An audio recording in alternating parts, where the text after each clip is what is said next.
প্রতিটা নতুন শুরুতেই একটা আনন্দ থাকে, কিছু স্ট্রাগল থাকে, কিন্তু মানুষ স্ট্রাগল পার্টগুলোকে ইগনোর করে আনন্দটাকে বেছে নেওয়ার চেষ্টা করে।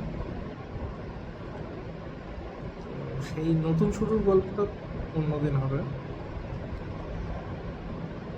আজ যেটা নিয়ে কথা বলবো সেটা হলো পানিশার ওয়ান লাস্ট কিল।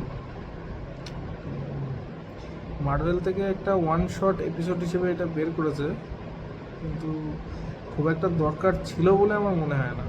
আর গল্পের বুননও খুব একটা আঁটোসাঁটো নয়, আর সিজিআইয়ের কাজও খুব একটা ভালো নয়। মানে এমন একটা শট আছে যেখানে পানিশের উপর থেকে পড়ছে একটা টিনের দরজার উপরে, যেখানে সিনটা পুরোই একটা কার্টুনিশ ভাইব দিচ্ছে, যেটা মার্ভেলের থেকে একদমই এক্সপেক্টেড না। ডেয়ারডেভিলের একটা হাই এন্ডের পর ডিরেক্ট যদি পানিশারকে স্পাইডারম্যানেও ইন্ট্রোডিউস করিয়ে দিত, কেউ কিছু মনে করতো না। যাই হোক, মার্ভেল বের করেছে, আমি দেখে নিয়েছি, খুব একটা ভালো লাগেনি। মানে এটা না হলেও চলতো, মেন কথা এটাই।